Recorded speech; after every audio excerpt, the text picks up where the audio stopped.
Salut tout le monde! Aujourd'hui, je suis de retour pour une nouvelle vidéo et cette fois, je vous présente M, écrit par Kim Thuy, édité par les éditions Libre Expression et qui contient 149 pages.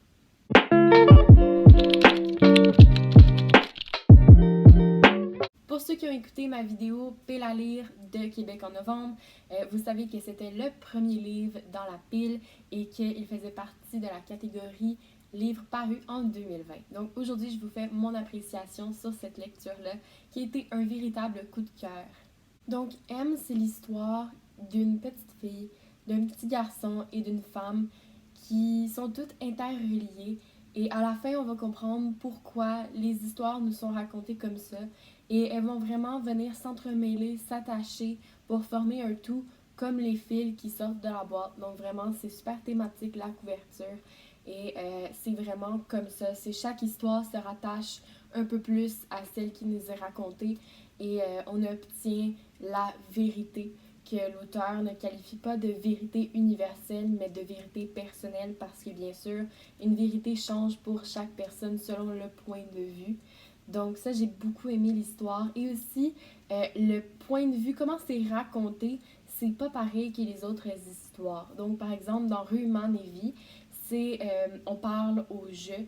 Donc c'est le personnage principal qui raconte son histoire, tandis que dans M, c'est comme un narrateur omniscient qui raconte l'histoire de ces gens-là qui ont subi la guerre du Vietnam.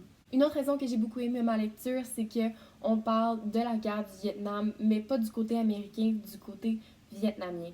Et ça, on n'en parle pas beaucoup parce que souvent, on va avoir plus la version américaine.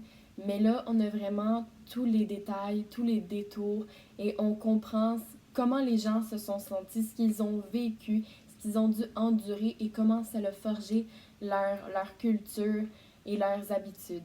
Donc, si vous me connaissez, vous savez sûrement que je ne suis pas du genre à plier des pages de mes livres, sauf si c'est un coup de cœur absolu. Là, je veux me souvenir de certains passages, donc je vais venir plier des coins de page pour m'en souvenir et pour regarder mon livre pour être sûre d'avoir la bonne page. Donc, vous voyez qu'ici, j'en ai deux et je vais vous lire le premier, juste pour vous donner une petite idée. Conversation lunaire avec le peintre Louis Boudreau. Kim. Il va de soi que cette boîte est renversante. De battre mon cœur s'est arrêté, et ce pour deux raisons. La boîte elle-même et toi. Tu crois qu'on pourrait mourir de trop de beauté? Louis Boudreau. On ne devrait mourir que de beauté. Quand je l'aurai terminée, on saura en la voyant qu'elle renferme l'indicible. Kim. Tous ces fils de vie sur le fil du temps. Tous ces fils sans nœuds, sans attache, qui dessinent la ligne de vie des abandonnés. Tous ces fils patiemment brodés qui permettent aux funambules de traverser la vie en équilibre. Tout est fil. Point de vue. Les Américains parlent de guerre du Vietnam. Les Vietnamiens, de guerre américaine. Dans cette différence se trouve peut-être la cause de cette guerre. Donc, vous voyez ici le style de l'auteur, cette fois dans ce livre, à quel point c'est touchant.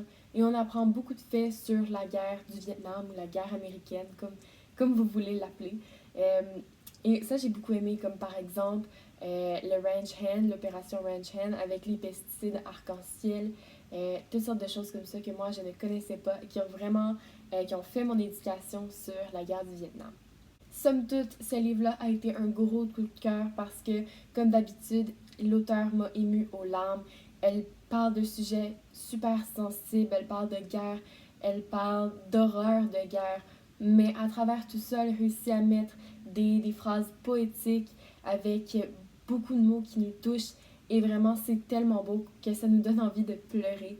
Donc ça, c'est quelque chose que j'ai toujours admiré dans les livres de cet auteur-là et que je crois ça va continuer à me suivre jusqu'à la fin des temps. C'est déjà tout pour aujourd'hui. J'espère que vous avez aimé la vidéo et que je vous ai donné envie de lire ce livre magnifique. Et puis, si comme moi, vous êtes des fans finis de Kim Thuy, mais que vous avez lu tous les livres et que vous avez vraiment envie de lire un livre de Kim Thuy, eh bien, vous pouvez aller écouter les podcasts, les retours de voyage de Kim Thuy sur Radio-Canada. Et en fait, elle raconte ses voyages qu'elle a fait comme à Paris, en Serbie, en Pologne. Et tout ça de manière très poétique qui nous donne vraiment envie de s'attarder aux odeurs, aux goûts, à tout ce qu'on entend au lieu de se fier seulement qu'à la vue. J'espère que vous avez aimé la vidéo, donc n'hésitez pas à laisser un like, un commentaire, à vous abonner à la chaîne et à activer la cloche pour les notifications. Bye! Bye!